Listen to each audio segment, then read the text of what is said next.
pour pour, euh, pour être enseigné. Prions ensemble. Seigneur, nous te Seigneur, nous te bénissons, nous te bénissons, nous rendons te grâce rendons grâce. Merci, Père. pour le Le privilège que tu nous privilège que tu nous accordes accordes ce soir, Seigneur. de nous De retrouver une nous fois de plus ce retrouver soir. ce soir pour être Pour être enseignés, pour enseigné, oh recevoir Seigneur. de toi. Merci, merci Oh grandement, Père, Père. gloire Au et nom louange à puissant du toi, Seigneur au nom de Jésus-Christ. Jésus-Christ. Amen. Amen. Prions que le Seigneur vienne, qu'il lui-même descende et nous enseigne. Prions que Dieu vienne et qu'il nous parle. Qu'il nous parle, qu'il nous rencontre, qu'il parle au cœur de chacun d'entre nous. Prions ensemble. Seigneur, nous prions, Père, afin que Seigneur, nous prions que tu Jésus va viennes, descendre, Seigneur. viens au milieu de nous. Oh Père Seigneur, éternel, Père, tu as viens dit nous que là où enseigner, deux ou trois Seigneur. se Viens nous rassemblent dans enseigner, notre Seigneur. présence Viens avec nous toi, parler, Seigneur, oh nous Dieu. Viens nous rassemblons comme rencontrer, Seigneur, Seigneur. notre Seigneur, s'il te plaît, Viens viens. rencontrer chacun Au d'entre milieu nous, de nous, Seigneur. Nous viens, te au Père, supplions, oh rencontre Dieu. chacun de nous, Seigneur, s'il Au te nom plaît. Au nom puissant de de Jésus. Jésus-Christ. Amen. Amen. Prions que le Seigneur amène les autres. S'il te plaît, si tu vois quelqu'un qui n'est pas là, ne dis pas que on a dit de ne plus rappeler les gens. Appelle la personne. Ça, c'est à moi, ça. Oui. Appelle. Si tu vois quelqu'un qui n'est pas là, fais venir la personne. Tu ne sais pas si demain la personne là, c'est elle qui va t'aider. Et tu ne sais pas si demain la personne va, dans 1 an, dans 10 ans, la personne va rendre grâce à Dieu parce que tu l'avais appelé pour écouter ce message-là qui a changé sa vie. Ne dis pas que non, chaque fois, il faut aller l'appeler. Peut-être qu'un jour, elle va venir aujourd'hui et elle va repartir des idées totalement différentes. Donc, si tu vois quelqu'un qui n'est pas connecté, pardon, dis-lui que connecte-toi vite. On a commencé. Pardon, prions afin que le Seigneur amène nos autres frères qui ne sont pas connectés, qu'ils se connectent et qu'on soit nombreux, nombreux, nombreux. Ce soir, prions ensemble. Seigneur, Père, nous Oh prions. Père éternel, nous prions, oh Seigneur, Juste s'il te plaît. amène nos frères et sœurs qui ne sont pas Amène nos connectés. frères Seigneur, qui ne amène, sont pas encore connectés, Seigneur, oh, s'il te amène, plaît. Seigneur, Oh toutes Dieu, nous personnes qui prions ne que tu sont pas rappelles à tous les connectés. autres qui ne sont pas Et encore qui doivent là. être présents, Qu'ils Seigneur, qu'ils viennent, qu'ils soient se là, Seigneur, connectent, qu'ils Seigneur. se Que nous connectent. soyons nombreux Oh, ce soir, Seigneur, s'il te nombreux ce plaît, au soir, nom de Seigneur. Pour Jésus-Christ. écouter ta Amen. parole, nous te supplions, Père. Au nom puissant du Seigneur Jésus-Christ. Amen. Amen. Prions afin que le Seigneur nous bénisse avec un cœur honnête et bon. Un cœur humble, honnête et bon. Pour pouvoir recevoir le ministère ce soir. Prions ensemble. Seigneur, nous prions, Père, Oh afin Père, que tu nous prions, bénisses, Seigneur, que tu Seigneur, nous avec un bénisses. cœur honnête et Avec un cœur honnête et bon, Seigneur. bon. S'il te Seigneur, plaît, oh Dieu. nous Seigneur, avec La un cour de chacun d'entre nous n'a pas un cœur honnête et bon, un cœur cœur, enseignable, Seigneur. Seigneur, Un s'il te cœur plaît, malléable avec tes mains. Seigneur, avec un S'il te cœur plaît, honnête oh et bon, Dieu. qui est Au nom honnête, puissant qui du ne Seigneur se justifie Jésus-Christ. pas. Amen. Seigneur, s'il te plaît, bénis-moi, bénis chacun de nous, Seigneur, avec ce cœur honnête et bon. S'il te plaît, Père, au nom de Jésus-Christ. Amen. Amen. Ok. On va commencer. Les autres vont nous rejoindre. Alors, laissez-moi partager mon écran. Avant de commencer, je vais demander à Philippe de nous faire un petit rappel, de nous faire un petit rappel pour la leçon. Oui, on t'écoute, Philippe. Ok, d'accord, pas de souci. Il y aura des moments où il y aura du bruit parce que je suis dans un train, je rentre à la maison. Donc vous pouvez entendre du bruit, mais ne soyez pas dérangés. Désolé. Pas de souci. Vas-y, dis-nous. Ok.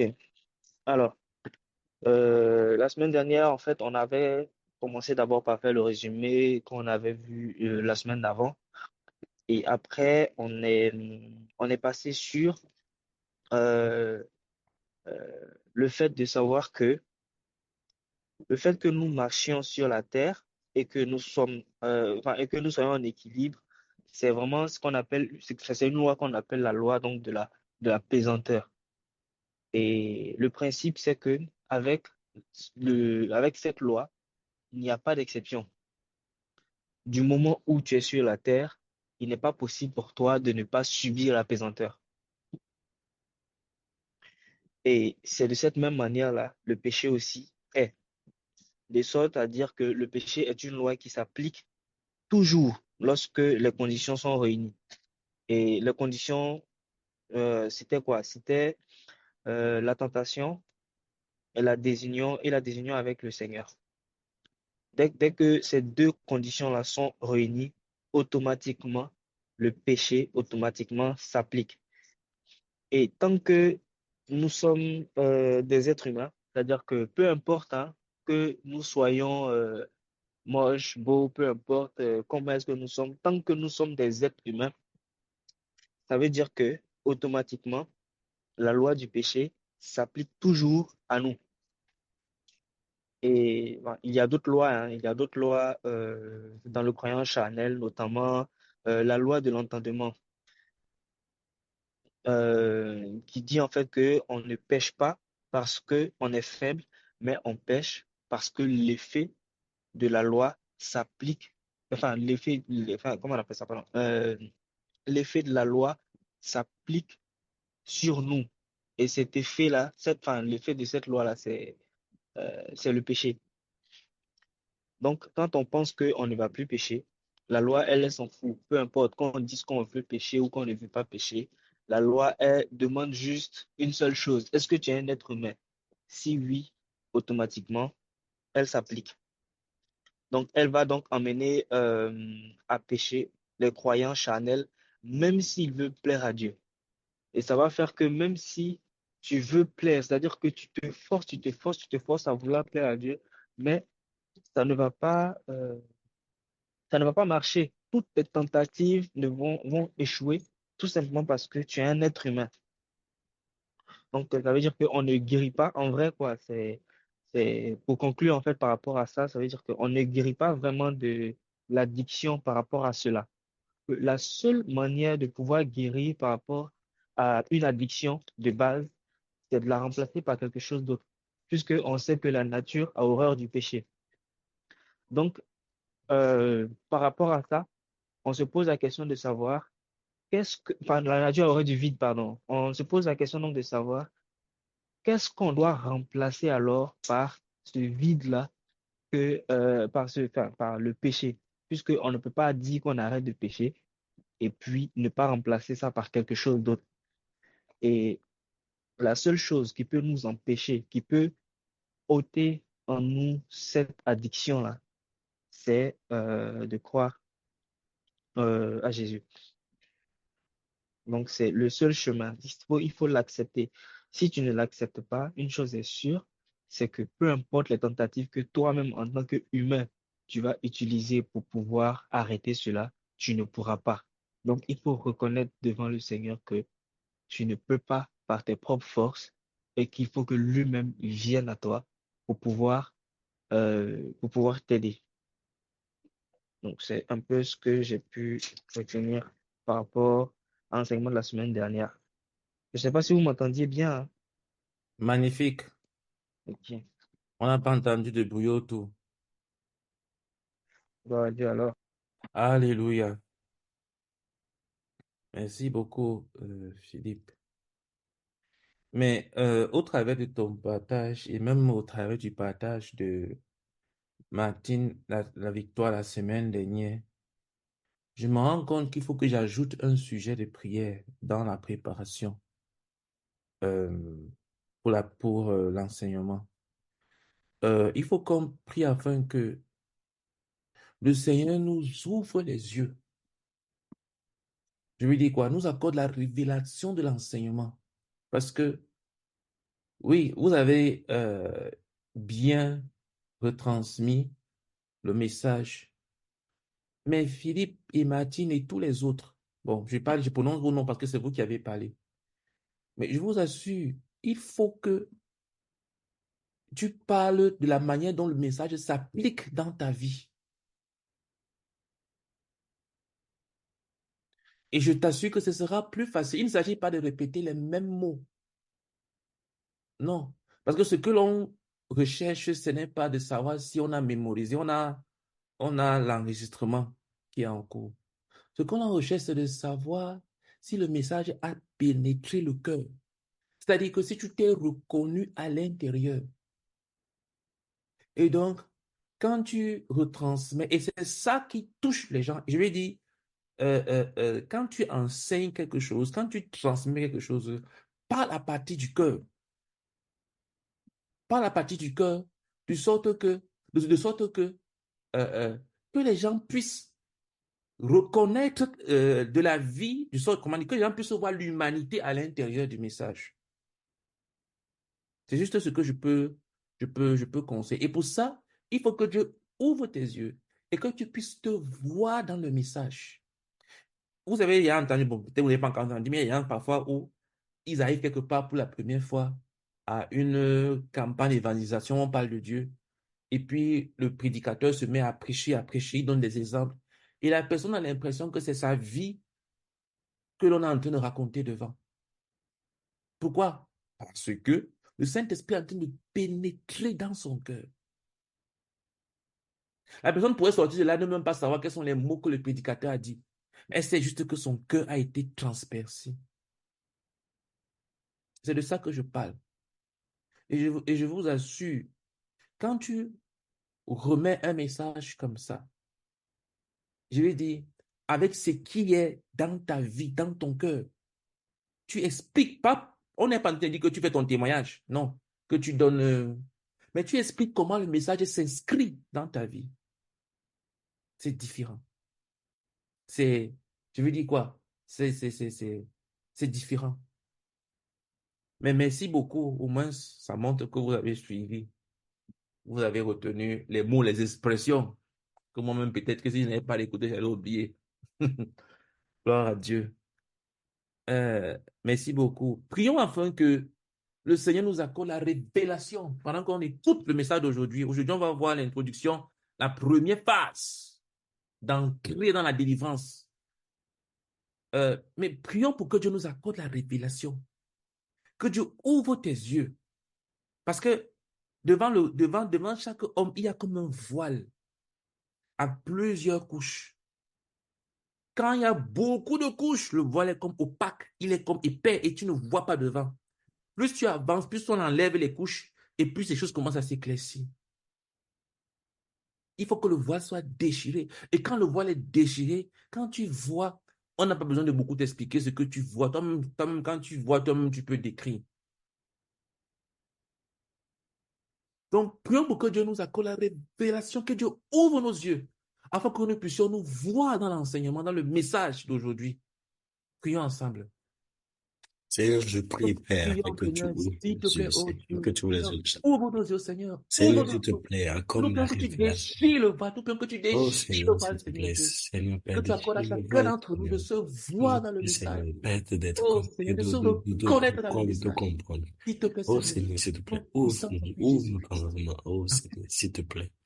Et que nous voyons, Seigneur, au nom de Jésus-Christ. Amen. Amen. La manière dont je suis en train de vous enseigner, il n'y a que ce que je suis en train de lire qui est du frère Zach. Tous les autres commentaires que je fais, comment dire, je les prends dans le tréfonds de mon être. Je ne suis pas en train d'essayer de me rappeler quelque chose. Je ne me rappelle de rien. Je les prends dans ma propre vie, je vais dire dans tout mon environnement. Je n'essaie pas de réciter quelque chose.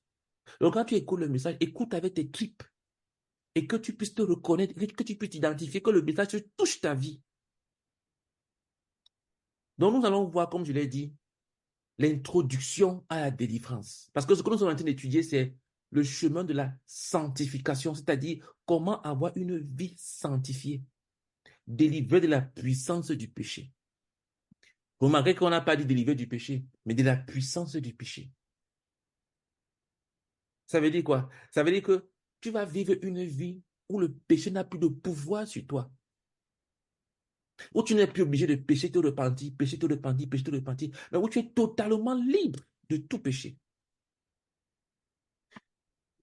Euh, Avant d'entrer dans le processus, parce qu'il y a un processus, c'est-à-dire il y a des étapes à suivre. Avant d'entrer dans ces étapes-là, on va d'abord faire une introduction comme une sorte de préparation, comme une sorte de, comment dire, de conditionnement. Donc, il faut que ce que tu vas écouter aujourd'hui, ce sera pour conditionner ta pensée, afin que tu puisses donc entrer maintenant dans le processus en lui-même. Donc, on va d'abord te conditionner la pensée pour que ta pensée soit dans une certaine façon de réfléchir. Et c'est ça qu'on va voir aujourd'hui, l'introduction à la délivrance.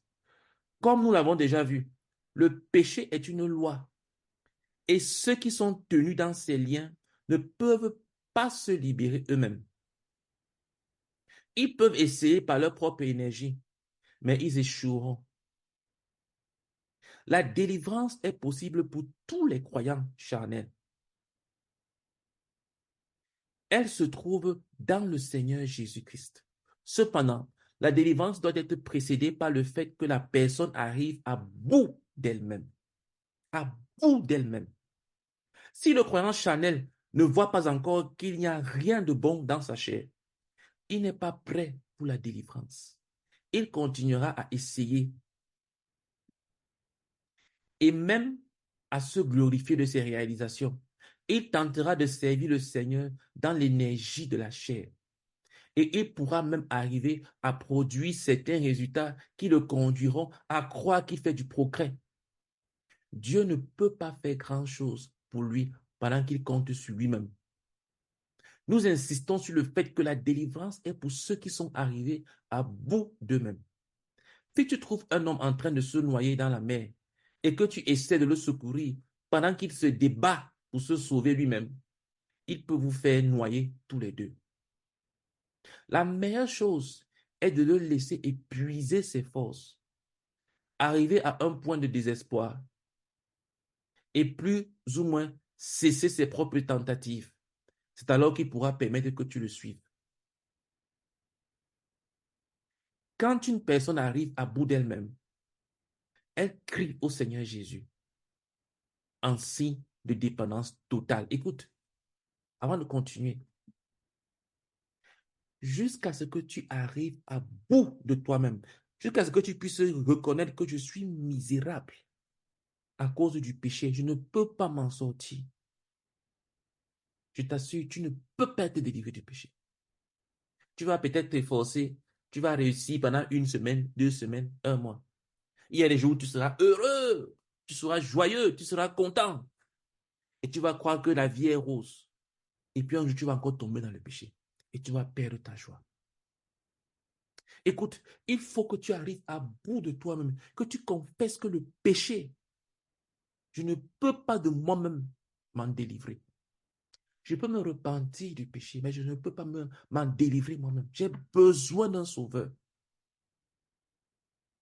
J'ai besoin d'un sauveur.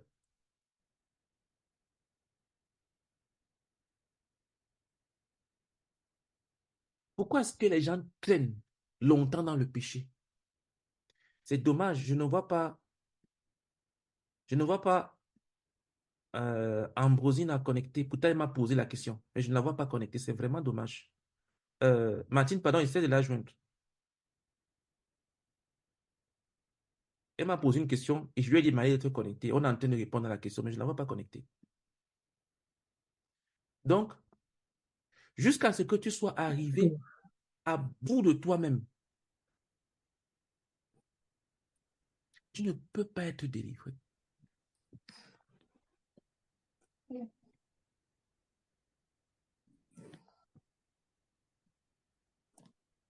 Tant que tu as encore de l'énergie, tant que tu as encore des stratégies, tant que tu penses que tu peux continuer malgré tout, tu ne connaîtras jamais la délivrance. Jamais. Jamais. Tant que tu n'as pas arrivé à la tristesse profonde. Qu'est-ce que Paul a dit? Il a dit, misérable que je suis. Martine, tu peux fermer ton micro, s'il te plaît, on t'entend. D'accord. J'essaie de la joindre sans succès. Ok, c'est pas grave. Merci. Donc, je disais que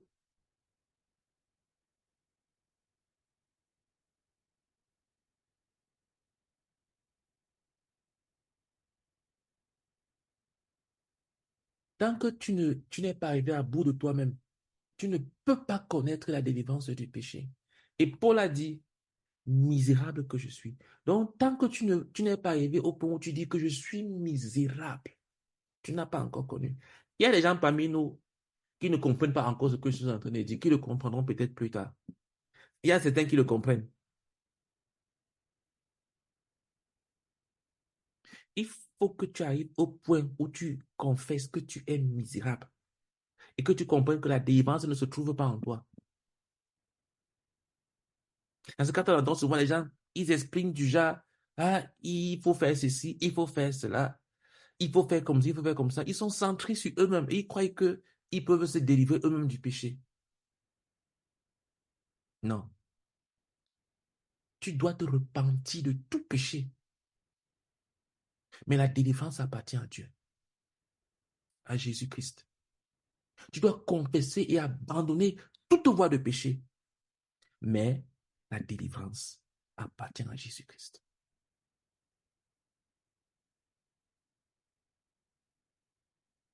C'est pour ça que tout à l'heure, je parlais avant qu'on ne commence, je parlais du fait de dire la vérité crue, de prêcher la vérité, parce que c'est la vérité qui a franchi. Quand quelqu'un connaît la vérité, il peut être affranchi, il peut être délivré. Parce que la vérité, c'est quoi? Je suis le chemin, la vérité et la vie.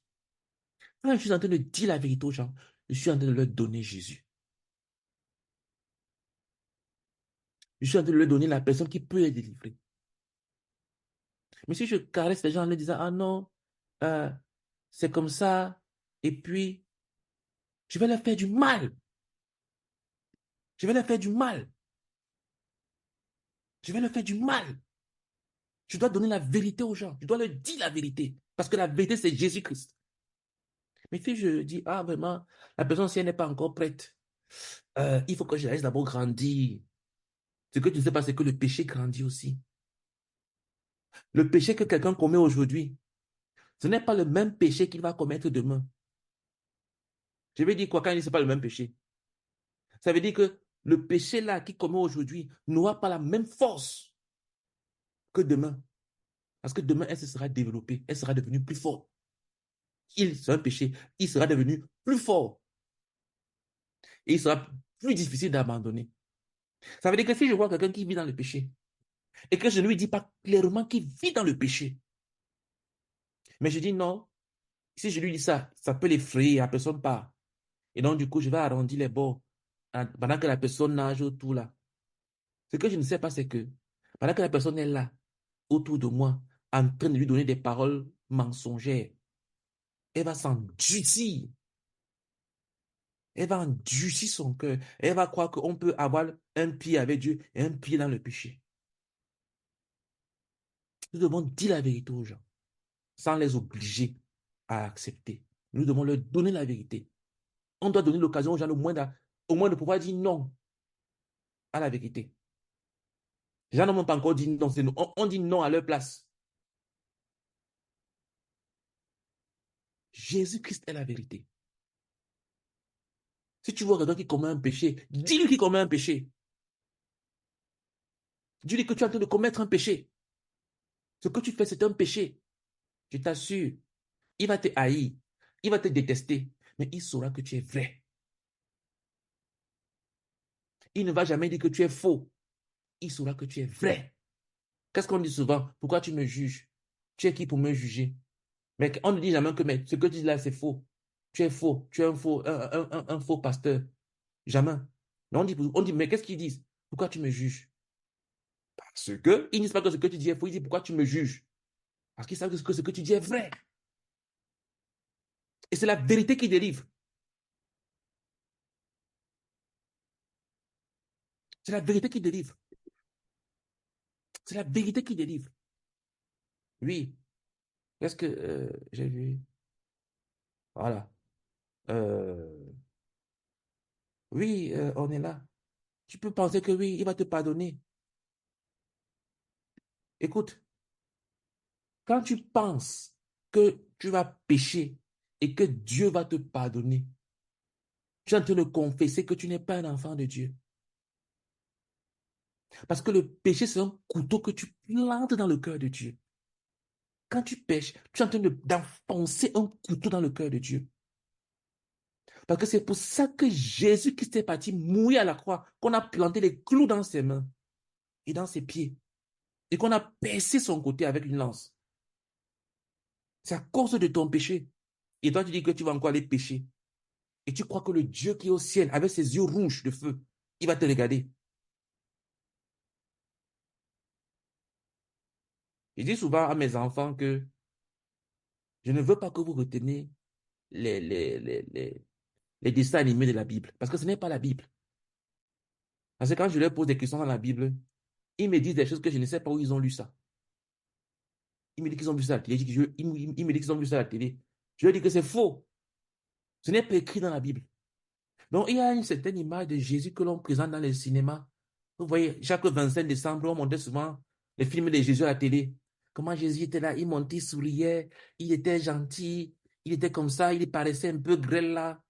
On dessine, mais les catholiques, comme on a l'habitude de dessiner à moitié nu. Il est toujours comme ça, il fait les mains, genre, comme ça et tout. Je ne sais pas de quel, je sais pas où ils ont vu ce genre de Jésus. Quand on voit Jésus, quand tu lis Jésus dans les évangiles, c'est comme ça qu'il ressemble. Ça ce caractère il ressemble à un Jésus comme ça, qui fermait la bouche à toute une religion de pharisiens, qui pouvait leur dire malheur à vous 7 fois, sans avoir peur une seule fois. Ce Jésus-là, devant qui l'apôtre Jean est tombé, tremblant comme un mort, quand il est revenu à la vie, quand il a vu ressusciter. Voilà le Jésus de la Bible. Le Jésus de la Bible est un Jésus militant. Ce n'est pas un Jésus qui est là pour faire la paix. C'est un Jésus qui vient avec l'épée. C'est un Jésus qui ne négocie pas. Quand tu vas mal, il a dit aux gens, malheur à toi, mal. Et puis quelqu'un lui dit que, mais maître, quand tu dis comme ça, tu parles aussi contre nous, il se retourne à la personne, il dit que malheur aussi à vous, scribes et pharisiens hypocrites devant eux. Mais toi, tu es en train d'arrondir les bords. Et tu dis que non, Jésus qui était doux, il était tendre. C'est vrai, mais il était vrai. Il était vrai. Et il est vrai, il ne change pas, parce qu'il est toujours. Nous devons donner la vérité aux gens. C'est la vérité qui délivre. Ceux qui aiment la vérité vont nous suivre. Ceux qui ne veulent pas la vérité, ceux qui ne sont pas de la vérité, vont s'en aller. Mais nous devons donner la vérité aux gens.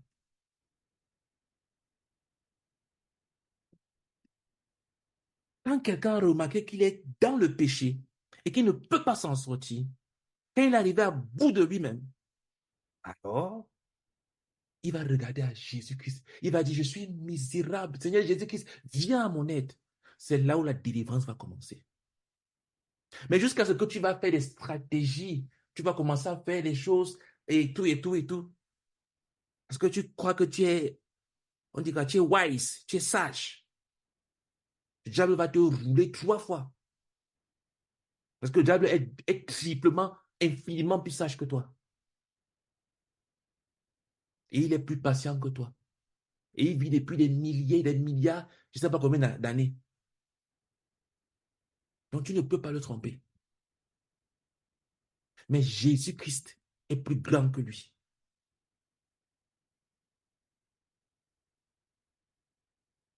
Donc, elle criera à lui comme quelqu'un qui crie à la seule espérance disponible.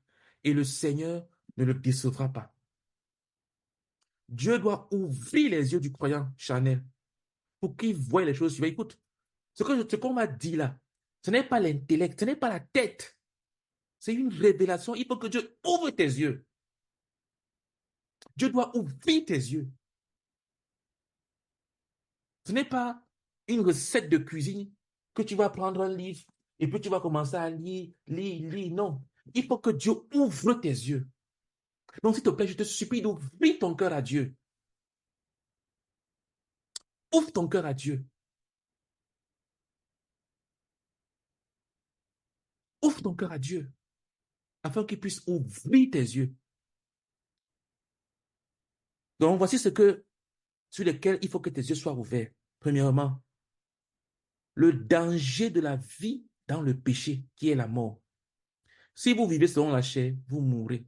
Romains 8, verset 13. Le crois-tu? Est-ce que tu crois que si tu vis selon la chair, si tu vis dans le péché, tu vas mourir? Tu vas aller en enfer. Le Seigneur est sérieux là-dessus. Il dit encore, ne savez-vous pas qu'en vous livrant à quelqu'un comme esclave pour lui obéir, vous êtes esclave de celui à qui vous obéissez, soit du péché qui conduit à la mort, soit de l'obéissance qui conduit à la justice? Romains 6, verset 16. Certains pensent qu'ils peuvent continuer dans la vie de péché et que tout ira très bien. Certains vont même jusqu'à dire, comme par une seule offense, la condamnation a atteint tous les hommes. De même, par un seul acte de justice, la justification qui donne la vie s'étend à tous les hommes. Car, comme par la désobéissance d'un seul homme, beaucoup ont été rendus pécheurs, de même par l'obéissance d'un seul, beaucoup seront rendus justes. Or, la loi est intervenue pour que l'offense abondât, mais là où le péché a abondé, la grâce a surabondé. Afin que, comme le péché a régné par la mort, ainsi la grâce régna par la justice pour la vie éternelle, par Jésus-Christ notre Seigneur. Romains 5, 18 à 21. Avec cette connaissance, quelqu'un peut se dire, puisque la surabondance de grâce, c'est triste de réfléchir de la sorte. C'est une façon de dire, parce que le péché a fait descendre Jésus-Christ sur la terre, péchons davantage pour que Dieu lui permette de venir vivre sur terre pour toujours. Ceci est une grande folie. Quiconque commet le péché sans en être sérieusement troublé est du diable. Écoute, si tu vis dans le péché, quel que soit ce péché, si c'est le vol, tu as tendance à voler les choses. Tu as des choses volées chez toi. Ça ne t'appartient pas, tu les as volées. Ou bien tu vis dans la fornication, tu couches avec quelqu'un qui n'est pas ton mari, qui n'est pas ta femme. Ou alors, tu as menti. Tu as mis un faux dossier quelque part. Tu as dit du mensonge. Je ne sais pas quel péché. Ou alors c'est la pornographie que tu regardes, ou la masturbation. Si tu vis à l'intérieur et que tu n'es pas dérangé, pas un seul instant, tu ne veux pas te séparer de ça, je veux te confirmer que tu es un enfant de Satan. Tu n'es pas un enfant de Dieu. Même si tu es à l'église tous les dimanches, même si tu te connectes tous les lundis, tu es un enfant de Satan. Dieu ne te connaît pas. Je répète, tu es un enfant de Satan. Dieu ne te connaît pas. Jusqu'à ce que tu te repentes et que tu arrêtes. Tu n'as jamais cru. Tu n'es même pas un croyant charnel. Non, tu n'es même pas un croyant du tout. Parce qu'un croyant ne peut pas se réjouir du péché. Il ne peut pas être à l'aise dans le péché. Si tu te réjouis dans le péché, tu es en train d'aller en enfer. Tu es en train d'aller en enfer. Il faut que tu te repentes. Il est un homme naturel. Il n'est pas un croyant charnel. Il n'a jamais cru. Il est un homme naturel. Permets-moi de te poser une question personnelle. Le péché, même dans sa moindre manifestation, te trouble-t-il et déchire-t-il sérieusement ton cœur parce que tu es en train de crucifier une fois de plus le Sauveur? Il y a des gens qui sourient avec le mensonge. Il y a parfois mes enfants, ils sont en train de plaisanter entre eux. Le garçon peut dire un truc qui n'est pas vrai. Après, il dit à son père, c'est une blague. Ça m'irrite. Je le réprimande. Et je lui dis qu'on ne blague pas en mentant. C'est un mensonge. Tu dis que c'est une blague. C'est un mensonge. Non, je blaguais. Menteur. Tu blaguais où? Tu es en train de mentir. C'est un mensonge. Tu es un enfant de Satan. C'est un mensonge. Le diable est un menteur. Et tu mens comme lui. Si tu souris, les gens disent des gros mots. Les gens sont grossiers. Et ça te fait rire. Et tu prends plaisir à ça. Ça ne te trouble pas. Tu es un enfant de Satan. Tu n'es pas un enfant de Dieu. Si tu n'es pas troublé par ça, parce que le Saint-Esprit qui habite à l'intérieur du croyant, lui, il est troublé. Parce que c'est le Saint-Esprit, il est saint. Il n'y a pas un esprit plus saint que lui. Il est le Saint-Esprit.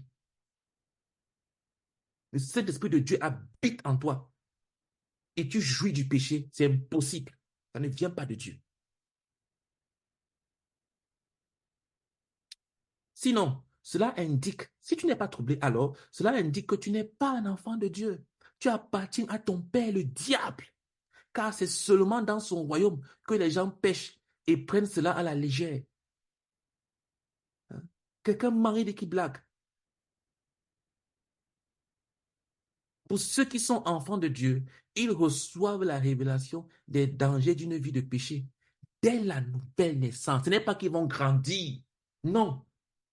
Dès que tu crois, la lumière qui est en toi, qui descend sur toi, va te rendre hypersensible au péché.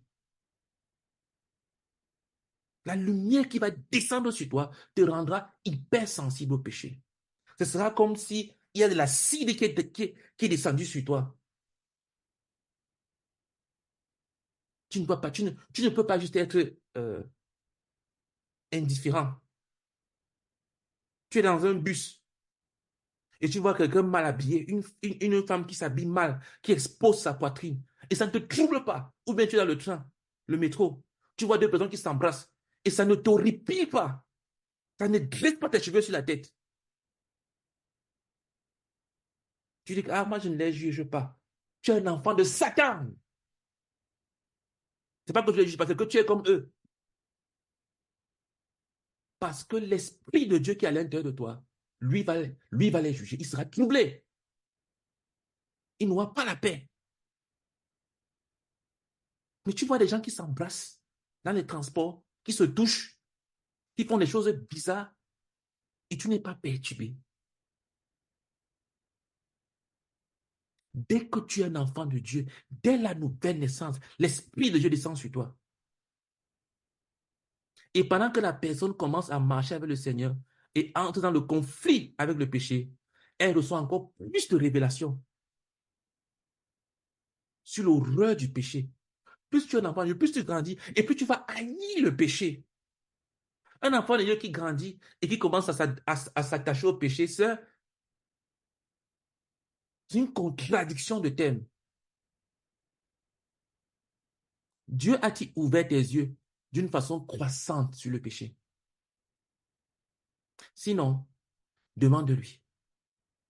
Dis-lui, Seigneur, ouvre mes yeux afin que je voie le péché tel qu'il est réellement. Ouvre mes yeux afin que je voie le péché tel que tu le vois. Écoute, jusqu'à ce que tu voies le péché comme Dieu voit, tu ne peux pas te repentir du péché. Si tu vois le péché comme étant une erreur, tu n'as pas encore vu comme il faut voir. Si pour toi le péché est une erreur, il faut que Dieu ouvre tes yeux. Pardon, ouvrons nos micros et prions ensemble avant de continuer. Prions que Dieu ouvre nos yeux, prie que Dieu ouvre tes yeux et que tu voies le péché tel qu'il est réellement.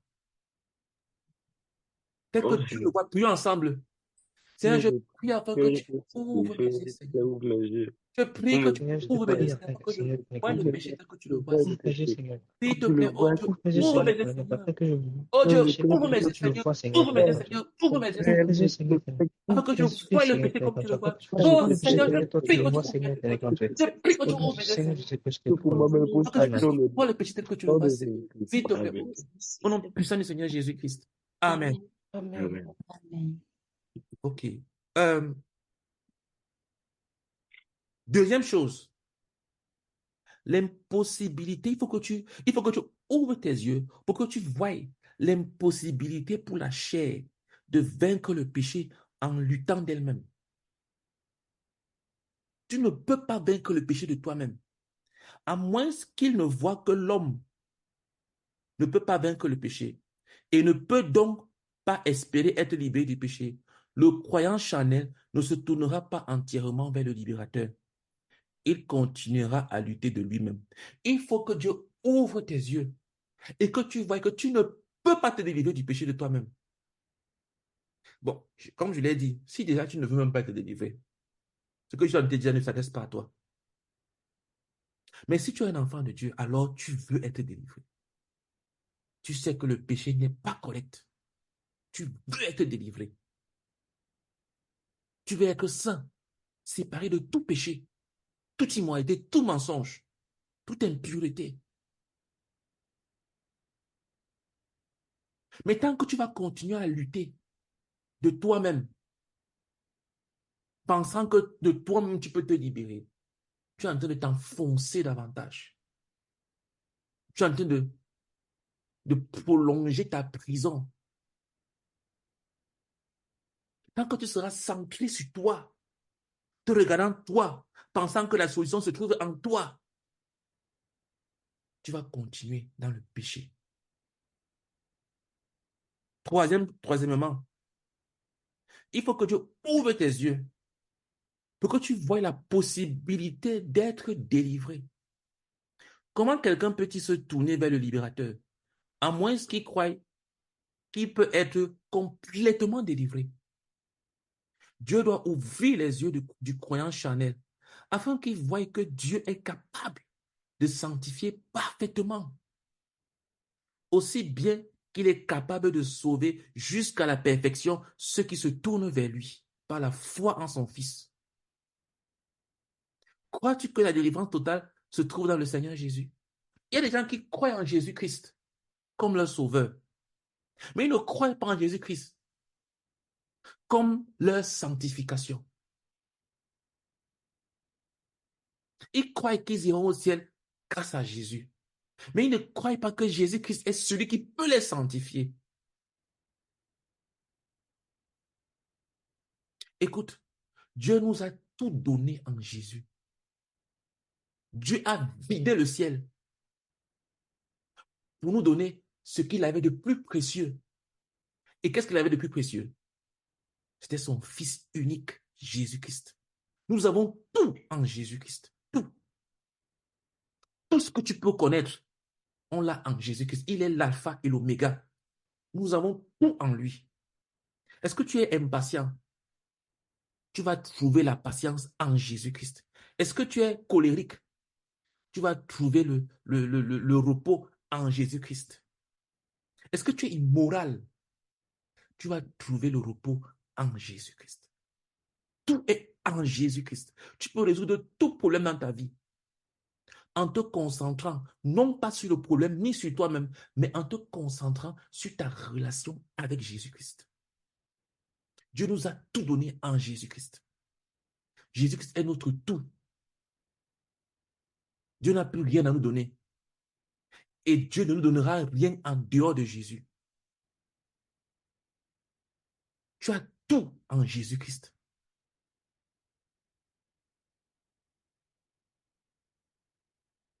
Et on accepte Jésus-Christ comme notre Seigneur, comme notre Sauveur. Mais quand il s'agit d'être sanctifié, on veut se sanctifier nous-mêmes. Pourquoi tu n'entres pas au ciel toi seul, toi-même? Essaye. Essaye seulement un seul instant de croire que ton salut est par tes œuvres. Tu vas voir comment tu vas perdre ton salut en un claquement de doigts. Quiconque croit qu'il est sauvé, parce que c'est ce que les musulmans font. C'est pour ça qu'aucun musulman ne pense qu'il est sauvé. Aucun. Les musulmans, eux, ils remettent leur espoir au jugement de Dieu. Parce que leur salut est en eux-mêmes. Ils n'ont pas de sauveur. Ils n'ont aucun sauveur. Ils ont remis leur salut dans leur pratique. C'est pour ça qu'aucun d'entre eux n'a l'assurance du salut. Aucun ne peut te dire, aucun musulman, vrai musulman ne peut te dire que s'il meurt, il ira au ciel. Même ceux qui se font exploser, pensant qu'ils auront 10 vierges. Aucun. Pourquoi? Parce qu'ils espèrent au jugement qu'on fera la balance de leurs bonnes actions et leurs mauvaises actions. Le salut qui est basé sur les œuvres, c'est la perdition avec un grand P. La sanctification qui est basée sur les œuvres, c'est la perdition avec un grand P. Jésus-Christ est celui qui te sanctifie, qui te délivre. Il faut que tu croies en lui, que tu regardes à lui. Quel que soit le manquement que tu peux avoir, tu manques de courage, tu vas le trouver en Jésus-Christ. Tu manques de force, tu vas le trouver en Jésus-Christ. Non pas à ton pasteur ou à ton dirigeant ou à ton prêtre, mais en Jésus-Christ. Il faut que tu ouvres tes yeux afin que tu voies la joie de la vie sanctifiée. Beaucoup de gens pensent que la vie sanctifiée, c'est une vie ennuyante. Certains pensent qu'une vie vécue dans la sanctification accordée par Dieu est ennuyeuse et malheureuse. Une telle pensée vient de l'ennemi. Et celui qui réfléchit ainsi ne peut jamais parvenir à la sanctification de Dieu. À moins qu'un changement radical de pensée ne s'effectue en elle. Dieu ne peut pas te donner quelque chose que tu méprises, quelque chose que tu ne veux pas, quelque chose que tu n'aimes pas. Dieu n'est pas comme ça. Dieu ne nous donne pas ce que nous ne voulons pas. Et Dieu ne nous délivre pas de ce que nous aimons. C'est dans les deux sens. Dieu ne te donne pas ce que tu ne veux pas, ce que tu n'aimes pas, ce que tu détestes. Et Dieu ne te sépare pas de ce que tu aimes. Si tu aimes ton péché, tu vas nager à l'intérieur. Dieu va te laisser dedans.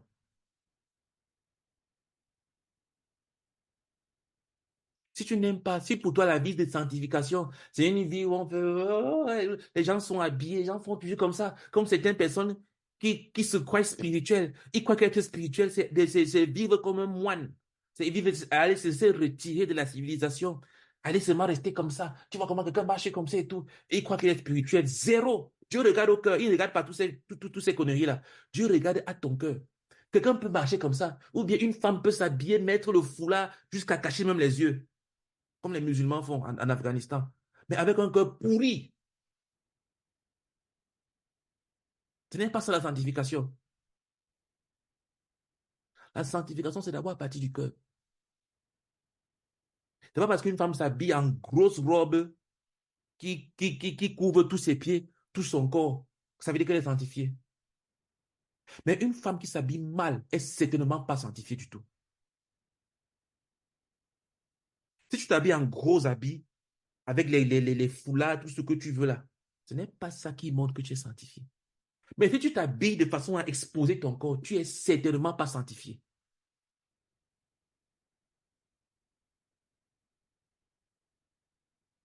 La sanctification, c'est d'abord à partir du cœur. Dieu regarde au cœur et il donne un cœur sanctifié.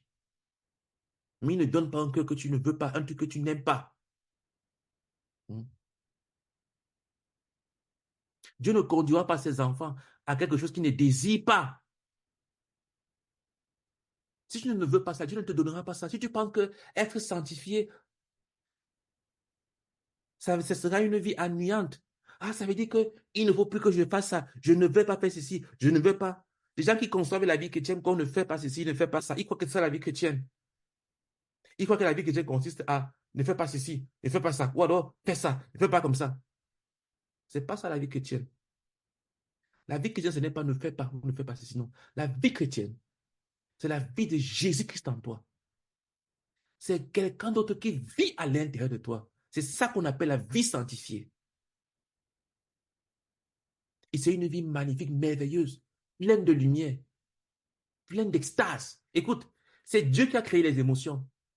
Ce que tu appelles joie là, c'est Dieu qui a créé ça.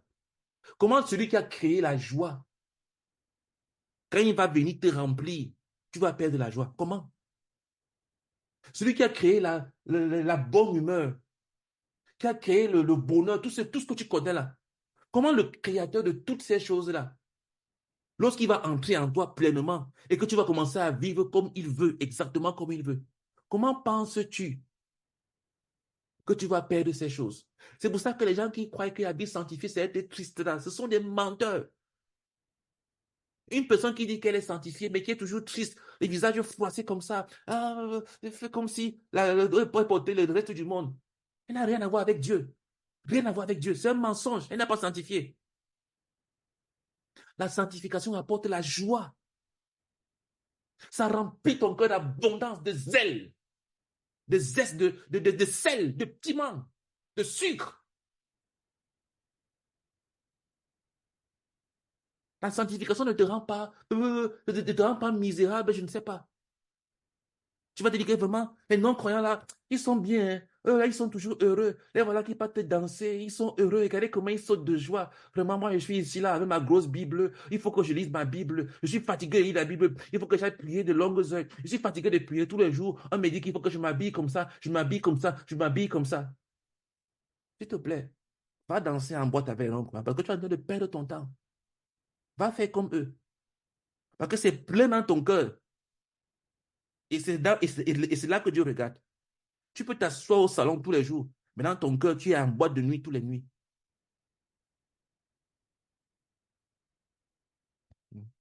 Dieu ne force personne. Tous ceux qui ne désirent pas la vie sanctifiée seront abandonnés là où ils sont. Si tu ne veux pas être sanctifié, Dieu va te laisser. Dieu ne te force pas. Que personne ne te trompe. Dieu ne te force pas. Si tu ne veux pas de la vie sanctifiée, Dieu va te laisser. Tous ceux qui ne désirent pas la vie sanctifiée seront abandonnés là où ils sont.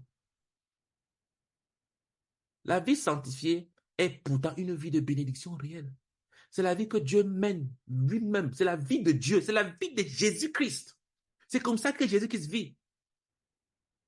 Jésus-Christ est frustré. Tu crois? Ou bien Jésus-Christ est déprimé. Le Seigneur de gloire est déprimé. Ou bien il est frustré. Ou bien il est triste comme ça. C'est ça le Seigneur de gloire.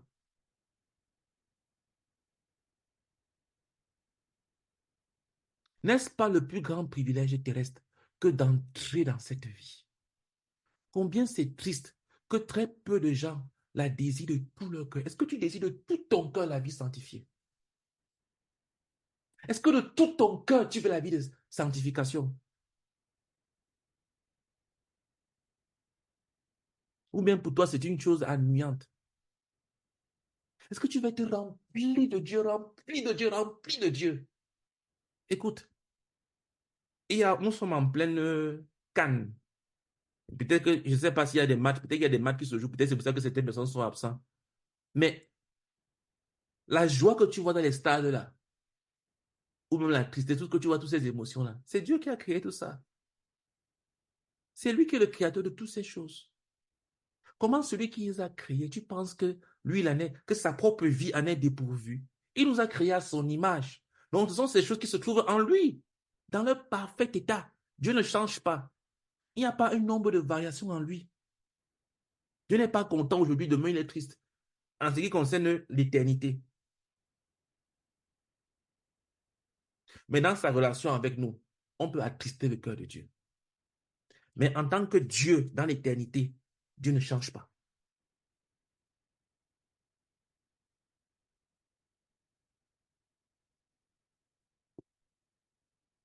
Oh Seigneur, ouvre les yeux de tes enfants afin qu'ils voient.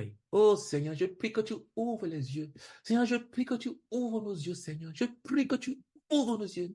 En commençant par les miens, Seigneur, je prie que tu ouvres nos yeux afin que nous puissions voir, Seigneur, nous puissions voir la vie de sanctification. C'est un mensonge. Écoutez, j'ai beaucoup de biographies ici, là. De grandes biographies. Des grands hommes qui ont fait de grandes choses dans le monde. J'ai une biographie ici il s'appelle comment? Michael Jordan. J'ai la biographie de Arnold Schwarzenegger. J'ai une autre biographie. J'ai beaucoup de biographies ici de grands hommes qui ont fait de grandes choses. Mais je vous assure, ce ne sont pas des croyants. Et ce que Dieu a fait en Jésus-Christ, seulement en 33 ans, a changé le monde. Ce que Dieu a fait en Paul a changé le monde. Ce que Dieu a fait à l'apôtre Pierre a changé le monde. Dieu est Dieu. Dieu est Dieu. Ce monde ici va s'arrêter. Toutes ces histoires de ces hommes de ce monde ici là, ça va finir. Mais ceux qui ont servi le Seigneur sont comme des colonnes pour l'éternité. Regarde, les portes de la Jérusalem céleste portent le nom de qui? Des apôtres. Va lire l'Apocalypse. Les portes de la Jérusalem qui descend du ciel portent le nom des apôtres pour l'éternité. On ne va jamais les... Pour l'éternité, des simples pêcheurs de poissons. Voilà ce que Dieu a fait d'eux.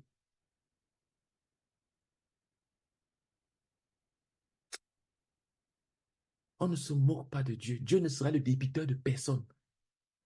Si tu penses que tu peux être grand en le mettant de côté, parce que tu vas imiter des gens qui ne le connaissent pas, tu es passé à côté de la grandeur.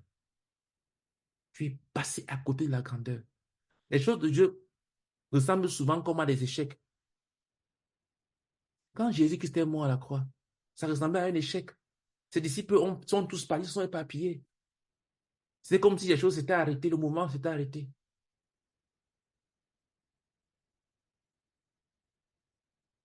Les choses de Dieu commencent souvent comme des échecs. Et ça se révèle être comme une montagne par la suite. Dieu ne sera débiteur de personne. Ce que tu sèmes, tu vas le récolter. Si tu sèmes en Jésus-Christ, tu vas récolter Jésus-Christ. C'est lui ce qu'il représente. Si tu sèmes dans le monde, tu vas récolter ce qui est dans le monde. La honte. Le jugement. Parce que Dieu a jugé ce monde. Ces gens qui ont réussi en faisant beaucoup de choses. Dieu a jugé ce monde. Il les a jugés. Il a jugé ce monde. Je lis les histoires parce que il y a des lois de leadership qui sont universelles, qui s'appliquent à tout le monde. Pour savoir comment ça fonctionne. Mais je ne veux pas suivre le même chemin qu'eux. Je ne suivrai pas le même chemin que ces gens.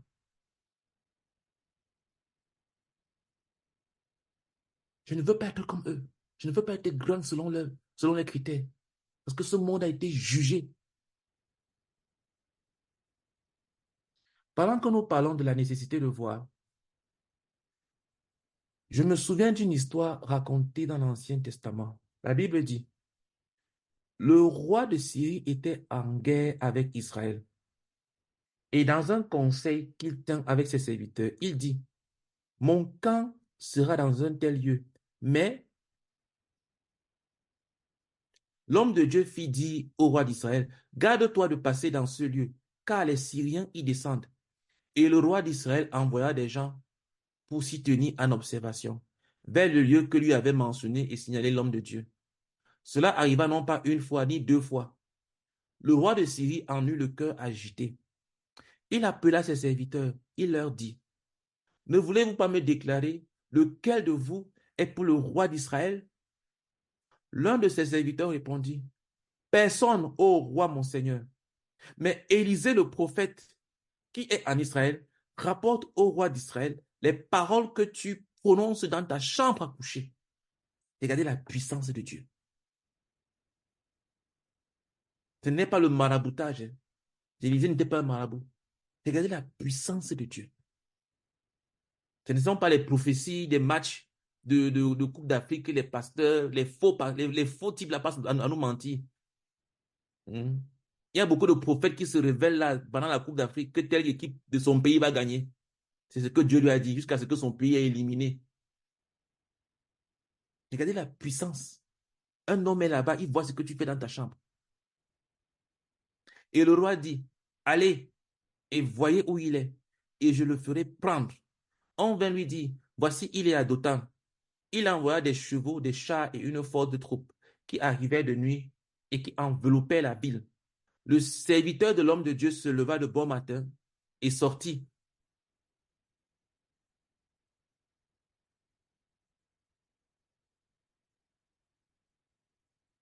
Le serviteur de l'homme de Dieu est sorti. Et voici une troupe entourait la ville avec des chevaux et des chars. Et le serviteur dit à l'homme de Dieu, ah, mon Seigneur, comment ferons-nous? Il répondit, ne crains point, car ceux qui sont avec nous sont en plus grand nombre que ceux qui sont avec eux. Et Élisée pria et dit, Éternel, ouvre ses yeux pour qu'il voie. Et l'Éternel ouvrit les yeux du serviteur, qui vit une montagne pleine de chevaux et de chars de feu autour d'Élisée. 2 Rois chapitre 6, versets 8 à 17. Le serviteur d'Élisée avait passé les étapes suivantes. Il vit les forces ennemies au niveau naturel. Il fut pris de panique. Il cria de désespoir. Élisée lui parla, le réconforta et pria pour que le Seigneur ouvre ses yeux afin qu'il voie. Dieu ouvrit ses yeux. Il vit au niveau spirituel et sa panique disparut. Les deux armées étaient toujours là. L'armée du roi de Syrie qui était contre Élisée et l'armée du Seigneur qui était pour Élisée. L'armée du Seigneur était toujours plus forte que celle des Syriens. Pour Élisée qui avait vu, il y avait la paix, la victoire et la tranquillité. Pour le serviteur qui ne voyait pas, qui ne voyait qu'au niveau naturel, il y avait de l'inquiétude. Il y eut un changement quand Dieu ouvrit ses yeux en réponse à la prière du prophète. Il vit au niveau spirituel. Ce même principe s'applique au sujet de ce que nous sommes en train de traiter. Il faut que tu voies. Il faut que Dieu ouvre tes yeux, que tu voies que, le péché est une chose horrible. C'est une chose horrible. Tout péché est une chose horrible. Il faut que tu voies cela. Que Dieu ouvre tes yeux. Que deux, tu ne peux pas te délivrer toi-même. Tu ne peux pas. Tu ne peux pas. Tu ne peux pas. Quelles que soient tes stratégies, que Dieu t'ouvre les yeux pour que tu vois que tu ne peux pas te délivrer toi-même du péché. Et toi, que tu comprennes que seul Jésus-Christ peut te délivrer du péché. Il n'y en a pas deux. Ce n'est pas une philosophie. Ce n'est pas une recette de cuisine. C'est une personne, Jésus. Et 4, que tu comprennes que Dieu ne peut pas te donner ce que tu ne désires pas, ce que tu ne veux pas. Si pour toi la vie de sanctification, abandonner ton péché va te rendre triste, s'il te plaît, continue à pécher et va en enfer. Si tu penses que si tu cesses de pécher, ça va te rendre misérable, très bien, ne sois pas misérable. Mais sache que tu vas finir en enfer et Dieu n'interviendra jamais dans ta vie. Tu vas faire 15 ans, 10 ans, 20 ans, 30 ans dans le même péché. Jusqu'à ce que tu te repentes et que tu cries à Dieu. Ceux qui marchent déjà dans l'esprit n'ont aucun problème avec le péché. Ils ont vu et ils sont entrés dans leur délivrance. Ils sont comme le prophète Élisée. Ils ne se retirent pas du monde pour se cacher dans une grotte ou dans un endroit isolé, dans l'espoir qu'en le faisant, ils seront séparés du péché. C'est un mensonge. Les monastères, c'est là-bas qu'on peut faire la pédophilie. On se regroupe entre personnes. On dit que non, on va chercher Dieu. On se retire des choses, des plaisirs du monde pour faire la pédophilie, l'homosexualité. Les pires des choses. Pas parce que tu vas te couper du monde que ton cœur sera lui coupé du monde. Le péché, c'est d'abord dans le cœur. Ils sont entrés dans la pleine délivrance offerte par Jésus. Ils sont libres, même au milieu des pécheurs. Tu n'as pas besoin de fuir le monde. Attention, fuis le péché. Je ne me comprends pas mal parce que quand je dis ça, il y a quelque chose qui a sifflé dans ma tête. Ne reste pas dans le péché, dis que non, je vais résister. Si tu es dans un emploi où tu es harcelé par un manager, par un patron ou qui que ce soit, c'est pas toi de quitte cet emploi. Ou bien dans un emploi où on te pousse à mentir, à tricher, c'est pas toi de cet endroit. Va-t'en de là. Ou bien dans une relation de péché, c'est pas toi de cette relation. Mais on entend dire là que tu n'as pas besoin de te couper du monde, aller t'enfermer chez toi, dis que tu ne sors plus. C'est de ça qu'on parle ici. On parle ici de la séparation physique et non à partir du cœur. Donc, ils sont libres. Ceux qui marchent selon l'esprit, ils sont libres. Ils sont en paix. Ceux qui sont charnels sont comme le serviteur du prophète. Ils voient avec leurs yeux naturels leurs péchés et ses conséquences, etc. Ils ont peur, ils tremblent, ils sont mal à l'aise. Ils essayent plusieurs choses d'eux-mêmes pour améliorer leur situation, mais ils échouent. Ils doivent se tourner vers le Seigneur et lui demander de leur ouvrir les yeux afin qu'ils voient. Quand le Seigneur leur aura ouvert les yeux, ils verront ce que Dieu a réservé de merveilleux pour une vie sanctifiée. Ils verront la pleine et parfaite délivrance que Dieu a déjà accomplie à travers la mort et la résurrection de son Fils. Et ils verront comment entrer dans cette marche sainte avec Dieu. Ce qui est, après tout, le véritable but de l'élection et de la prédestination. Car l'apôtre a écrit, en lui, Dieu nous a élus avant la fondation du monde pour que nous soyons saints et irrépréhensibles devant lui. Éphésiens 1, verset 4.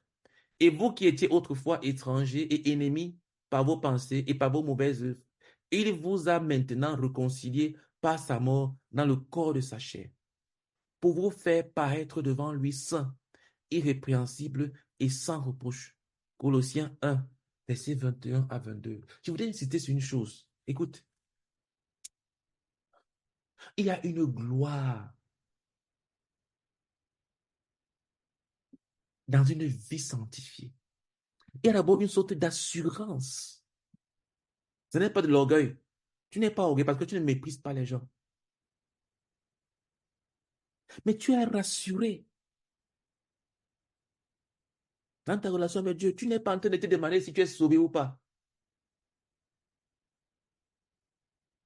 Et les gens qui marchent dans la sanctification sont respectés. Écoute, la sanctification, parce que quand on parle de sanctification, on voit seulement les péchés horribles, mensonges, le vol, l'immoralité sexuelle. Écoute, la sanctification, c'est même également la sanctification du péché de la paresse. Un enfant, quelqu'un qui est paresseux, n'est pas sanctifié. La vie de sanctification va te faire travailler très dur. Si tu vis dans la paresse, dans les excès de table,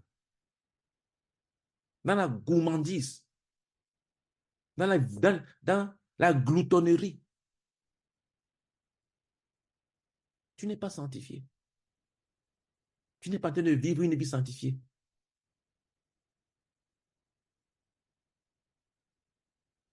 Et il y a du respect. On honore. Même les mondains honorent les gens. Ils ne les acceptent pas. Ils vont te critiquer, ils vont te rejeter, mais ils vont te respecter. Pour ceux qui sont vertueux, ceux qui sont des pervers et qui ne sont pas vertueux auront du mépris pour toi à cause de leur perversité. Mais les gens qui respectent tout ce qui est honorable, tout ce qui est digne de respect, auront du respect pour toi. Tu es quelqu'un de conviction.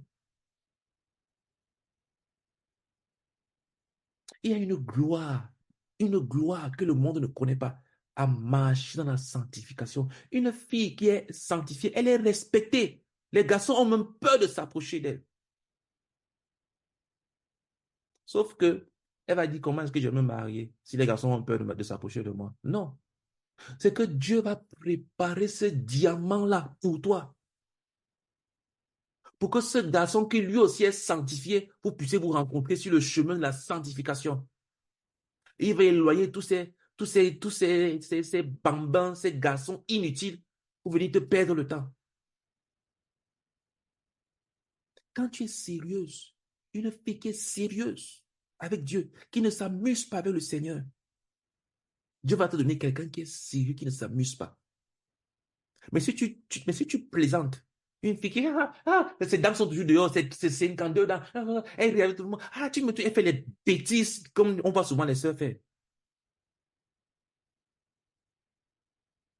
Tu vas tomber sur des bandits qui vont te perdre le temps. On honore la sanctification. C'est une vie de gloire. Nous insistons sur le fait que la révélation est nécessaire. Il faut que Dieu ouvre tes yeux. Dieu doit ouvrir les yeux du croyant charnel pour qu'il voie ce que Dieu a déjà fait, ce qu'il a déjà fait, ce qui a déjà été fait par Dieu. On a vu ça dans les premières lectures, premières études. À moins que ses yeux ne soient ouverts, le croyant charnel sera conduit dans une appréciation intellectuelle des vérités concernant la délivrance. Mais il sera privé de l'expérience de la sanctification qui est le but de Dieu. Tu vas retenir les choses avec ta tête, mais tu ne vas pas expérimenter. Tu vas comprendre les choses, mais tu ne vas pas les vivre. Il faut que Dieu ouvre tes yeux. On va te parler de la loi de Dieu, de l'entendement, de la loi de ceci, de la loi de vie, d'esprit de vie en Jésus-Christ, de la loi de... Tu vas expliquer les lois, les lois, les lois, les lois, les lois, les lois, les lois. Tu vas même très bien les expliquer. Mais tu ne vas pas les vivre. Il faut que Dieu ouvre tes yeux, que tu entres dans l'expérience. En fait, le progrès dans tous les domaines de la marche chrétienne dépend de la révélation. C'est pourquoi l'apôtre Paul, comme Élisée, n'avait jamais cessé de prier que les yeux des croyants soient ouverts pour la réalité. Non pas tellement de ce que Dieu fera, mais surtout de ce qu'il a déjà fait. Il y a un livre, je te conseille de lire ce livre, que le frère Zach a écrit, qui s'appelle « La révélation, une nécessité ». C'est un puissant livre. Il faut que Dieu ouvre tes yeux. Les gens aiment trop faire les trucs l'intellectuel, les recettes de cuisine. Ils ne veulent pas la vie chrétienne, c'est avec le cœur. Ils ne veulent pas voir avec le cœur. Il faut que tu avances, que tu ouvres les yeux, que tu vois avec le cœur, en gardant la tête froide, pour ne pas être fanatique. Mais si tu n'as que la tête, sans le cœur, tu vas manquer de passion. Tu seras fade.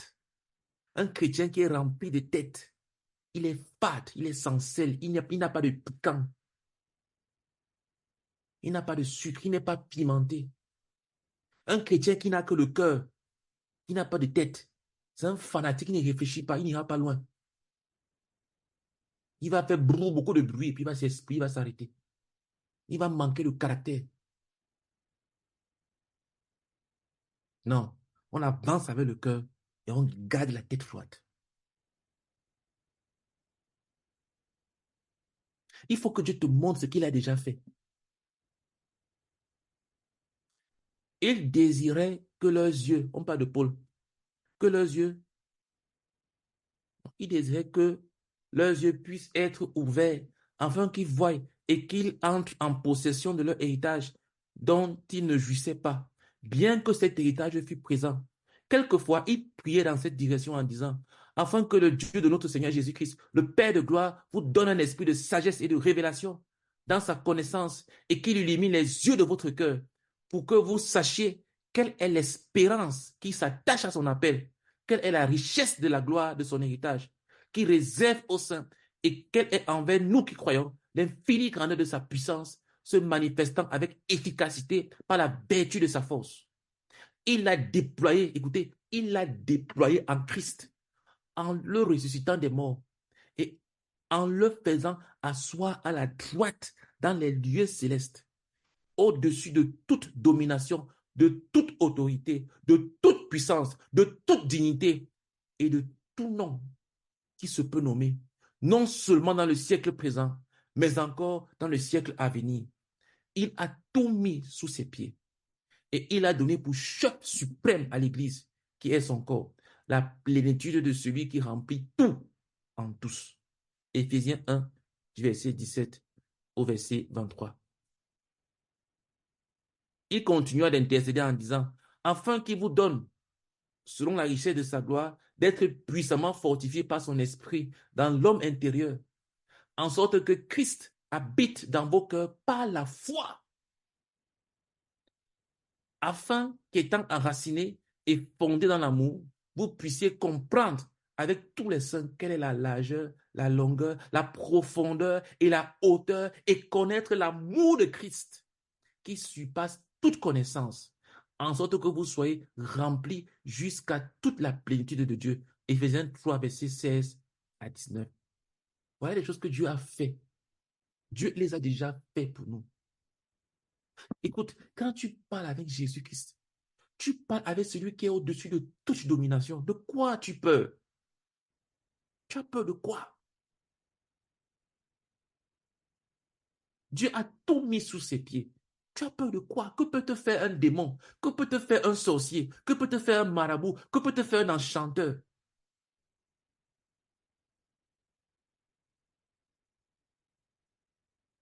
Dieu a déjà fait tout ce qui est nécessaire pour que le croyant soit délivré du péché. Dieu a tout fait. Chaque croyant doit voir ce que Dieu a fait afin d'en profiter. Dieu doit ouvrir les yeux des croyants là-dessus. Pour cela, il a besoin de la coopération de ces croyants qui ont expérimenté la délivrance et qui marchent dans cette délivrance. La prière d'Élisée conduisit à l'ouverture des yeux de son serviteur, de façon qu'il puisse voir. Paul pria que les croyants puissent voir. Dans le cas de Lazare, le Seigneur lui donna la vie, mais pour sa libération totale, il avait besoin de la coopération de ceux qui étaient vivants et libres. Car c'est à eux qu'il dit, déliez-le et laissez-le aller. Jean 11, verset 44. Je vais te rassurer d'une chose.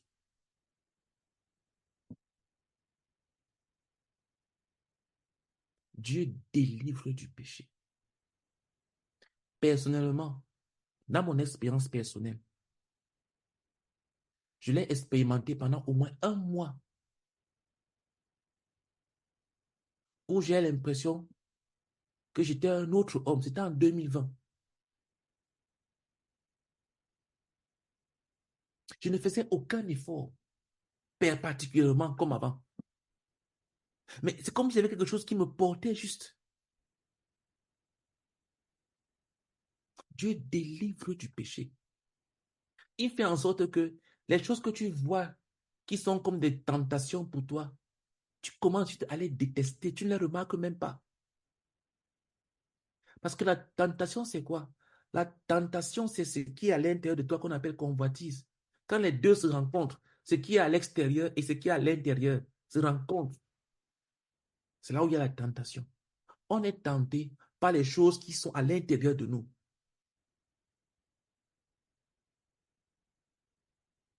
C'est pour ça que tu vas voir certaines choses ne te tentent pas.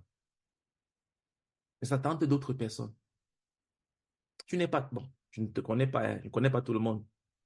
Mais il y a des gens qui sont tentés par la cigarette. Ils sont tentés de fumer. Parce qu'ils ont eu un problème avec ça. Et du coup, la convoitise est à l'intérieur d'eux, ils doivent résister. Il y a certains qui sont tentés par le vol.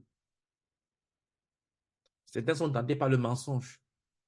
Certains sont tentés. Quand tu as quelque chose à l'intérieur de toi, ça va te tenter. Dès que tu vas trouver, dès que tu vas voir ça à l'extérieur, il y a comme une image. Ça va s'attirer. Quand le Seigneur te délivre, il coupe ces choses à l'intérieur de toi. Il les estime. Sorte que tu ne les remarques même plus. C'est un nouveau genre de vie. Tu es comme une plume. Tu te sens léger. Je l'ai personnellement expérimenté.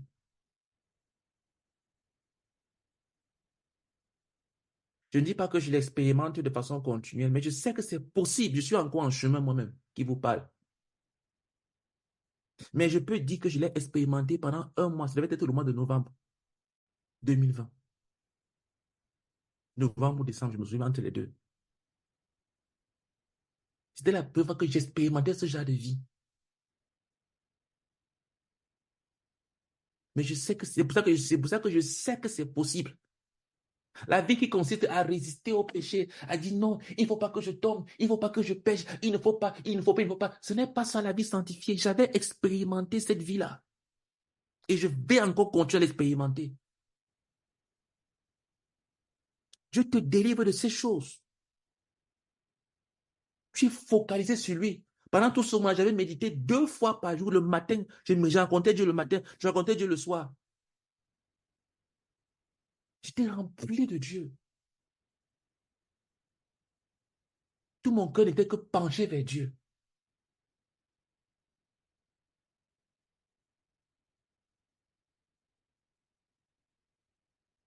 En 2020 ou 2021, je pense que c'est 2020. C'est possible que Dieu ouvre tes yeux. Tous ceux qui sont entrés dans la vie de sanctification doivent prier que le Seigneur ouvre les yeux de ceux qui, bien que vivants, sont encore liés par le péché, afin qu'ils voient qu'il a été pourvu à leur délivrance. Que le Seigneur ouvre nos yeux. Que le Seigneur ouvre tes yeux, parce que moi, mes yeux ont été ouverts. Que Dieu délivre du péché. Je n'ai aucun doute dessus. Que le Seigneur ouvre les yeux de chacun d'entre nous ici, là. Plus il y aura de saints sanctifiés et de prières dans l'Église, plus les croyants charnels passeront de leur état charnel à la vie de sanctification. Ceci veut dire qu'un bébé spirituel qui naît dans une église remplie de croyants charnels demeurera plus longtemps dans l'état charnel que s'il était né dans une église locale où la plupart des membres sont déjà entrés dans une vie de sanctification. Si quelqu'un se connecte ici, là, et il voit que nous sommes des croyants charnels, on plaisante avec le péché, qu'est-ce qui va se passer? Il va aussi commencer à, si c'est un plaisantin, il va aussi commencer à plaisanter. Si c'est quelqu'un qui est sérieux, il va dire que vous êtes des plaisantins, il va s'en aller. Mais si quelqu'un se connecte et qu'il voit qu'on est des croyants sérieux, on ne plaisante pas avec le nom de Dieu. Vois-tu donc pourquoi Dieu hésite à ajouter des membres dans une église locale charnelle aimant le péché? Vois-tu maintenant pourquoi la première responsabilité de l'Église est de se sanctifier pour être comme son Seigneur, afin de faire de l'évangélisation et de l'implantation des églises ses buts suprêmes. C'est pour ça que Dieu n'ajoute pas. Dieu ne va pas te donner des gens alors que tu vis dans le péché. Quel est le parent? Je ne sais pas, il n'y a pas beaucoup, je ne sais pas s'il y a des parents parmi nous. Quel est le parent qui va envoyer son enfant dans une école de mauvaise réputation? On dit que dans l'école, là, il y a des gangsters là-bas. On ne fait pas des cours là-bas. C'est une mauvaise école. Là-bas, le taux de réussite est moins de 1%. Et tu dis, oui, je vais envoyer mon élève là-bas, mon enfant là-bas. Parce que je vois que vraiment, l'école là me fait beaucoup pitié. Les gens parlent trop mal contre cette école. Je vais quand même envoyer mon enfant là-bas pour les encourager. Quel est le parent qui réfléchit comme ça? Un parent va chercher la meilleure école pour son enfant. Quand il dit ça, il n'y a pas de parents parmi nous, vous ne comprenez pas. Va chercher la meilleure école pour son enfant.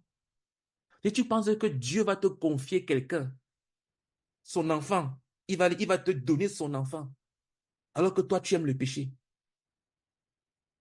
Non, il ne fera pas ça. Dans le domaine naturel, des gens malades ont une capacité réduite de reproduction. S'ils se reproduisent, ils auront tendance à reproduire des enfants malades. Leur vraie nature est révélée dans leurs enfants. Regarde tes enfants spirituels. Ils reflètent quelque chose de toi. Les gens que tu as produits, bon, ici, là, il n'y a pas beaucoup de dirigeants parmi nous, donc ça s'adresse un peu à moi. Mais les gens que tu as produits, parce que je ne sais pas où est-ce que cet enregistrement va partir, donc je ne sais pas qui va l'écouter. Mais si tu m'écoutes, regarde les disciples que tu as, les gens que tu es en train de bâtir. Ce sont des gens spirituels. Ils aiment Dieu. Ils sont sérieux avec Dieu. Ou bien ce sont des plaisantins. Regarde tes disciples, ce sont des plaisantins. Ou bien regarde tes enfants. Si tu as des enfants, ce sont des plaisantins avec Dieu. Ou bien ce sont des gens profonds avec Dieu. Si tu n'en as pas, alors là, tu es dangereusement malade. C'est terrible. La stérilité est une chose horrible. Si tu n'as pas d'enfant, tu es stérile, spirituellement parlant. Je ne veux choquer personne parmi nous. Mais si tu n'as pas d'enfant spirituel, sois choqué, tu es stérile. Et la stérilité ne vient pas de Dieu. Ça veut dire que ta maladie est dangereuse. Il se pourrait que tu ne sois même pas un enfant de Dieu.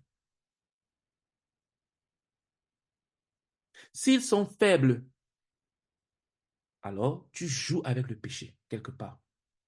Si tes enfants spirituels sont faibles, ils rétrogradent tout le temps. Ils ne se lèvent pas. Ils ne font pas de grandes choses pour Dieu. Alors, toi, tu es faible. Tu as un péché caché quelque part. Ou bien tu joues avec le péché. La même réponse emphatique revient.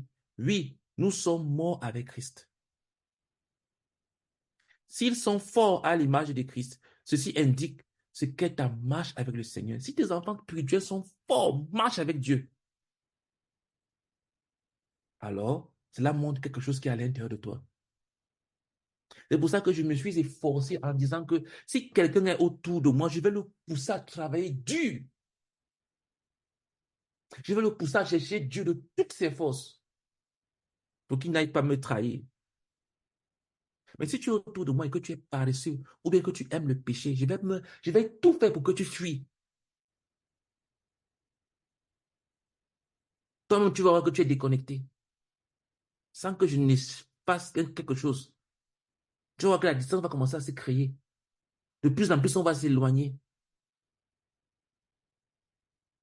Parce que je veux Dieu, je veux grandir, je veux me développer avec Dieu. Et ceux qui ne veulent pas suivre ce chemin-là, on va se séparer. On va se séparer. Pour la cause de la gloire du Seigneur et à cause du genre d'enfants qui doivent naître dans le royaume de Dieu et qui, à un certain niveau, te ressembleront. Je t'exhorte à demander au Seigneur d'ouvrir tes yeux afin que tu entres dans la délivrance qu'il a pourvue pour toi. S'il te plaît, prie que Dieu ouvre tes yeux. Ne laisse pas le péché dominer sur toi. Tu n'as pas besoin de faire 20 ans dans la foi chrétienne. Tu peux te délivrer du péché aujourd'hui même. Ne remets pas à plus tard. La repentance qui est renvoyée à plus tard est une fausse repentance. Elle n'arrivera jamais. La repentance au péché, elle est immédiate. Ne remets pas à plus tard. On va s'arrêter là pour aujourd'hui. Ça, c'était pour nous mettre en condition. On n'a pas encore commencé. Mais je voulais qu'on ait, bon, pas moi, le livre, l'auteur, le frère Zaketa, nous mettre dans la condition. Maintenant, pour entrer dans le processus que nous allons voir la semaine prochaine par la grâce de Dieu. La première étape qu'on verra. Donc, mais là, c'était juste pour nous mettre en condition par rapport au péché, par rapport à la délivrance du péché. Pardon, on va juste prier 2 sujets et puis on va s'arrêter. Prions afin que le Seigneur ouvre nos yeux, puis que Dieu ouvre tes yeux, puis que Dieu ouvre tes yeux, afin que tu puisses voir ce que Jésus-Christ a fait pour toi en ce qui concerne la délivrance du péché, en ce qui concerne une vie de sanctification. Puis que Dieu ouvre tes yeux, que tu puisses voir ce que Jésus-Christ a fait pour toi. Prions ensemble. Seigneur, je prie afin que tu ouvres nos yeux, Seigneur, s'il te plaît, oh Dieu. Seigneur, je prie que tu ouvres nos yeux, afin que nous puissions voir ce que tu as fait pour nous, Seigneur, s'il te plaît. En ce qui concerne la vie de sanctification, Seigneur, ouvre nos yeux, Seigneur, ouvre nos yeux. Ouvre nos yeux, Seigneur, s'il te plaît, oh Dieu, nous te supplions. Au nom puissant du Seigneur Jésus-Christ. Amen. Prions afin que le Seigneur nous accorde la grâce d'avoir des cœurs qui coopèrent avec lui en totalité à 100%. Parce que tu peux voir et puis ça ne t'intéresse pas. Mais normalement, si tu vois, ça va t'intéresser. Si tu es réellement un enfant de Dieu. Mais prions. Prions pour que Dieu nous donne des cœurs qui vont coopérer avec Dieu à 100%. Parce que maintenant, là, on a fini tous les préliminaires. On va maintenant entrer dans le processus proprement dit. Donc, prie pour que Dieu te donne un cœur qui va coopérer avec lui à 100%. Et tout ce que l'on va voir là, ce sera une histoire de révélation. Ce ne sera pas une histoire d'intellect. Toutes les étapes qu'on va voir l'une après l'autre, ce sera une histoire de révélation. Donc, prions pour que nous ayons un cœur qui va coopérer avec Dieu à 100%. Prions ensemble. Seigneur, nous prions, oh Dieu, afin que tu accordes à chacun d'entre nous, Seigneur, d'avoir un cœur qui coopère avec toi, Seigneur. Oh Dieu, s'il te plaît, bénis-nous, Seigneur, avec un cœur qui coopère avec Dieu à 100%, un cœur qui coopère avec Dieu à 100%, Seigneur, nous te supplions. Au nom puissant du Seigneur Jésus-Christ. Amen. Ok, je ne sais pas, je me retrouve seul à la fin de la prière. Peut-être que mon message a choqué les gens qui ne veulent pas prier. Ou alors, Pardon? les gens sont déjà partis. Et hier que je me retrouvais tout seul. Hein. Non, on est encore là. Ok, Amen. ok, alléluia. Euh, Est-ce qu'il y a des questions? Il est 21h46. Normalement, on finit à 21h30. J'ai voulu déborder parce que je voulais qu'on finisse le chapitre pour commencer la semaine prochaine, normalement. Ok, je suis pas seul. C'est bien. Merci, Erika. Il n'y a pas de questions. Gloire à Dieu. Qui va nous faire le point la semaine prochaine? Je veux juste une seule personne. À partir du cœur. Qui est volontaire pour nous faire le point la semaine prochaine? Je pense que Edith devait faire le point aujourd'hui, non? Ou bien, Edith, c'est pas ça? Edith est connectée. Je la vois connectée, mais son micro est fermé. Ok. Qui va nous faire le point la semaine prochaine? Qui est volontaire? Graciela, tu es là la semaine prochaine? Oui, je serai là. Merci. Tu peux nous faire le point la semaine prochaine? D'accord, mais j'ai eu 40 minutes de retard là. Je me suis connectée à 20h40, donc je Il n'y a sais pas pas. de souci. Ce que tu as retenu, même si ce n'est qu'une minute. D'accord. Alléluia. Bénissons le Seigneur Amen. pour ce moment de partage et prions qu'il nous amène la semaine prochaine encore lundi, sain et sauf pour continuer l'enseignement. Prions. Et il y a le replay. Seigneur. Si quelqu'un a raté, il peut réécouter pour avoir la totalité. Oui, pour écouter les replays. Merci. Prions que le Seigneur, bénissons le Seigneur pour ce moment et prions que le Seigneur nous amène sain et sauf la semaine prochaine. Prions ensemble. Seigneur, nous te bénissons. Te bénissons, Seigneur, nous t'en Parce que tu as amené le pour cet enseignement. Seigneur éternel, quand nous te disons merci pour ta grâce. Tout ce que tu nous as dit. Merci Seigneur éternel, Prions grand que Dieu, parce tu que nous tu nous amènes as encore la accordé, semaine Seigneur prochaine. éternel, grand Dieu, S'il cet te plaît, enseignement, oh Seigneur Dieu, éternel. Nous te prions, Seigneur éternel, afin que enseigne-nous la toi, semaine Seigneur, tu sois prochaine. avec nous, Seigneur éternel, grand Dieu, que cela produit du fruit en nous, Seigneur éternel, grand Dieu. Au nom du Seigneur Jésus que je te prie. Nous avons prié que nous connaissons la parole. Amen. Amen. Merci à tous. Passez une très bonne soirée. Merci. Bonne soirée. Bonne soirée. Bye.